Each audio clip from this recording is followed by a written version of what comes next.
नमस्कार, स्वागत है आपका सी न्यूज भारत में। मैं हूं आपके साथ ज्योति श्रीवास्तव। उत्तर प्रदेश सरकार के मुख्यमंत्री योगी आदित्यनाथ अपने दौरे पर प्रयागराज के फूलपुर पहुंचे, जहां उन्होंने एक वृद्ध रोजगार मेले का शुभारंभ किया। इस मौके पर छात्र छात्राओं को टैबलेट वितरित किए, महिलाओं के समूह को चेक वितरण किया गया। प्रधानमंत्री आवास योजना की चाबी लाभार्थियों को मुख्यमंत्री के द्वारा दी गई।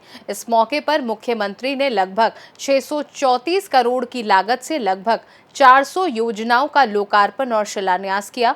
इस मौके पर 5000 से अधिक युवाओं को रोजगार के अवसर प्रदान किए गए।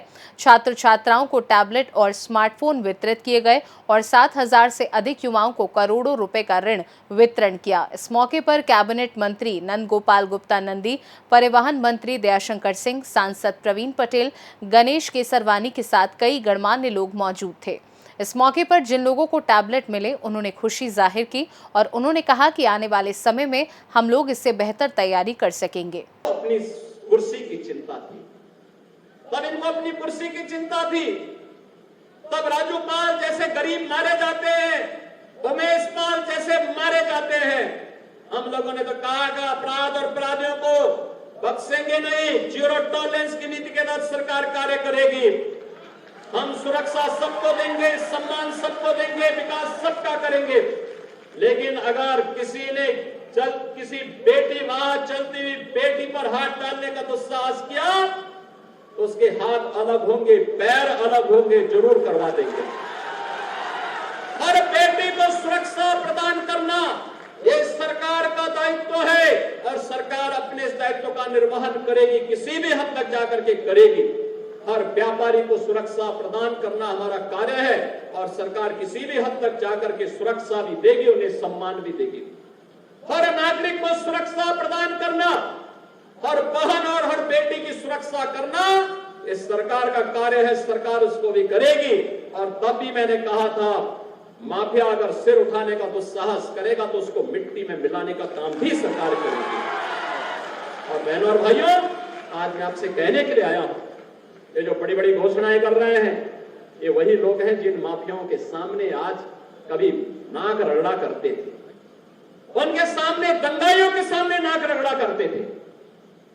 अरे बुलडोजर चलाने के लिए हिम्मत चाहिए, हिम्मत। ये दंगाइयों के सामने और माफियाओं के सामने और फूलपुर फिर से अपने फूल की तरह कमल का फूल खिलता हुआ यहां दिखाई दे, इसकी अपेक्षा के साथ आज हम सब आपके बीच में यहां पर उपस्थित हुए हैं। बहनों और भाइयों, आज युवाओं के लिए 15,000 युवाओं को नियुक्ति पत्र वितरण के इस कार्यक्रम के साथ भी हम जुड़े हुए हैं, जिसमें 108 कंपनियां यहां पे रोजगार उपलब्ध करवा रही हैं और साथ साथ यहां पे 510 करोड़ रुपए का ऋण वितरण 7,100 से अधिक युवाओं को और उद्यमियों को उपलब्ध करवाने का कार्य हो रहा है। तो अकेले फूलपुर के 10,000 से अधिक युवाओं को और प्रयागराज के 15,000 से अधिक युवाओं को टैबलेट और स्मार्टफोन वितरण के कार्यक्रम के साथ भी जोड़ा जा रहा है। बहनों और भाइयों ने किस वेश से आया है, क्यों आया है? यानी होटल और धर्मशाला में भी कहीं कमरा नहीं मिलता था देश में। ये पहचान का संकट इन्हीं लोगों ने खड़ा किया था जो आज पीडीए के नाम पर आपको गुमराह करने के लिए आए हैं। ये प्राइवेट लिमिटेड कंपनी इनकी है। ये सत्ता में आए थे, चाचा भतीजा वसूली में व्यस्त हो गए थे और प्रयागराज से ज्यादा कौन जानता है। यहां उनके पोस्टर लगते थे, कौन कौन लोगों को आयोगों के अध्यक्ष बना दिए थे और आयोग के अध्यक्ष किस प्रकार के मस्त हो गए थे लूट करने में, इन नौजवानों के भविष्य के साथ खिलवाड़ करने में। हम लोगों ने तो कहा कि अगर नौजवान के भविष्य के साथ कोई खिलवाड़ करेगा उसकी जगह जेल होगी, जेल। कोई भी युवा के साथ खिलवाड़ नहीं कर सकता है और जो करेगा जेल भी भेजेंगे, संपत्ति को जब्त भी करेंगे और फिर जैसे प्रयागराज में माफिया की जमीन पर कब्जा से मुक्त करवा करके गरीबों के आवास बनाए गए हैं, ऐसे ही अपनी शुभकामनाएं भी देता हूं। बहनों और भाइयों, यह वर्ष हमारे लिए महत्वपूर्ण है। यह वर्ष इसलिए महत्वपूर्ण है क्योंकि जनवरी 2025 में 12 वर्ष के बाद लगने वाला दुनिया का सबसे बड़ा आध्यात्मिक और सांस्कृतिक आयोजन महाकुंभ का, प्रयागराज महाकुंभ का आयोजन होने जा रहा है।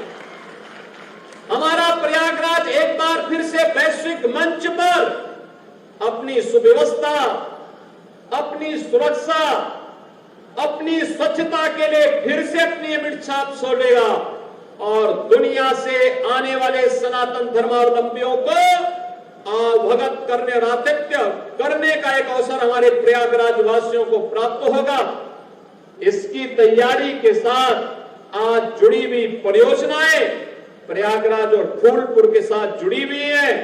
इसके लिए भी आप सबको मैं हृदय से बधाई देता हूं और अभी से तैयारी के लिए भी आह्वान करने के लिए आया हूं। बहनों और भाइयों, आज यहां पर लगभग 650 करोड़ रुपए की परियोजना का हमने लोकार्पण और शिलान्यास किया है। प्रयागराज से सी न्यूज संवाददाता रणविजय सिंह यादव की रिपोर्ट। फिलहाल इस खास खबर में बस इतना ही। देश दुनिया की बाकी खबरों को जानने के लिए आप देखते रहिए सी न्यूज भारत।